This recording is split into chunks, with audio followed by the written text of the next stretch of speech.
Yo creo que nunca, la batalla no ha sido nunca por la muerte, sino por la reafirmación de la vida. Eso es verdad.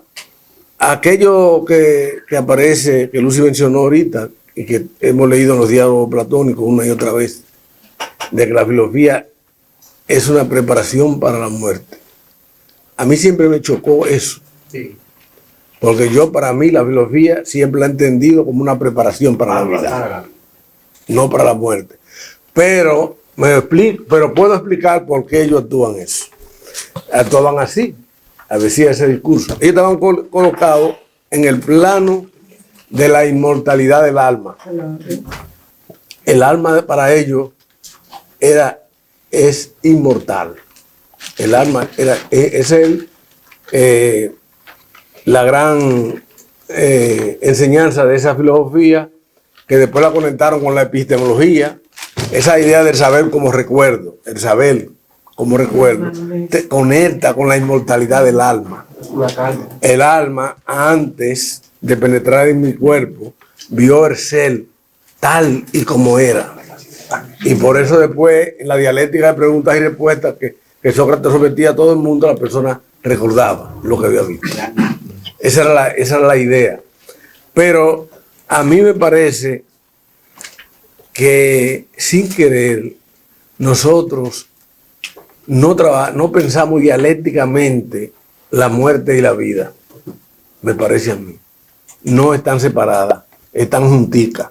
El día que yo nací, me colocaron la muerte ahí mismo. Empecé a morir. Sí, ahí mismo. El acto de morir, de nacer, era al mismo tiempo como que te dijeran, usted lleva en sí la posibilidad de morir. Eso es. Entonces yo creo que la muerte siempre está con nosotros, siempre nos ha acompañado. Yo estaba al lado de Rigoberta cuando ella vino al país y ella habló del tema de la muerte ese día.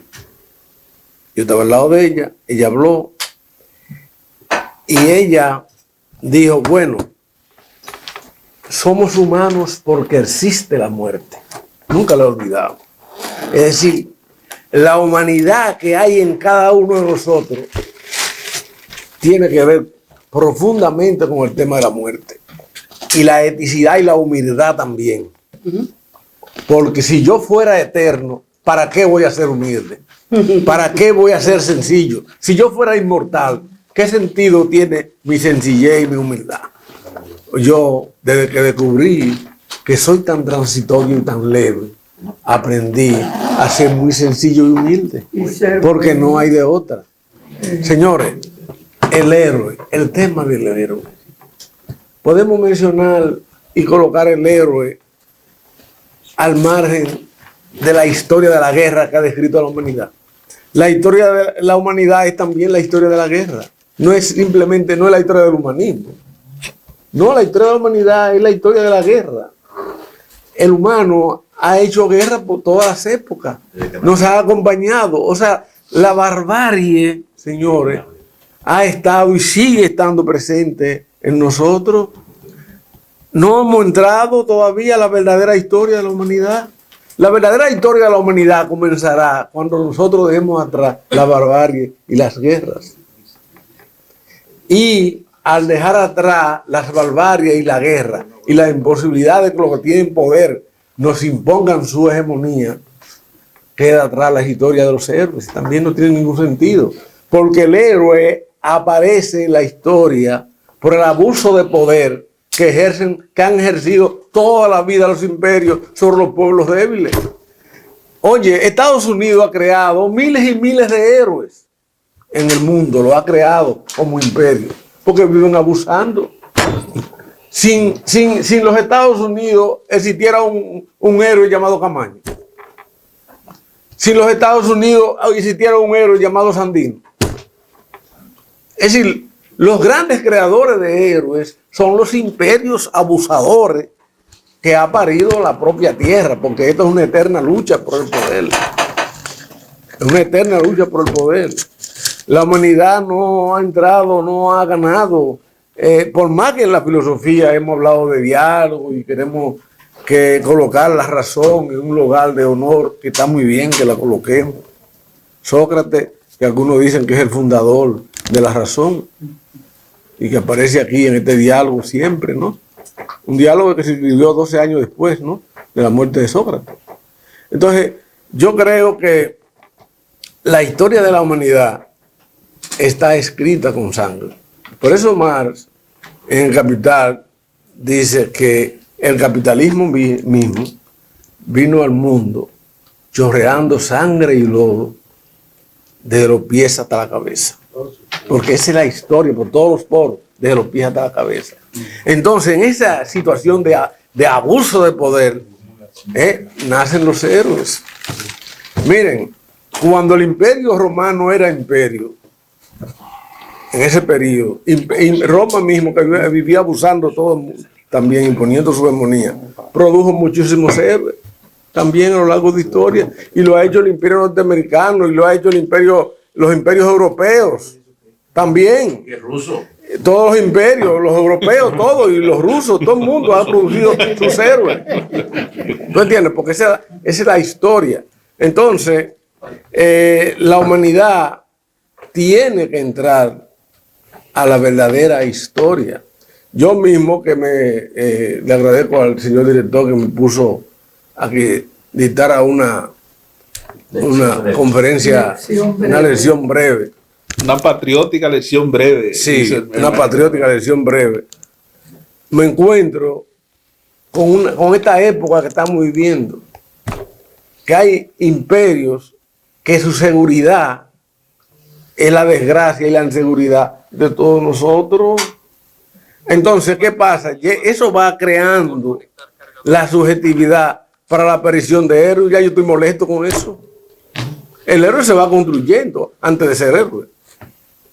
Porque esos héroes han estado vinculados con causas, con proyectos emancipatorios, de sobrevivencia de la humanidad, de ideales.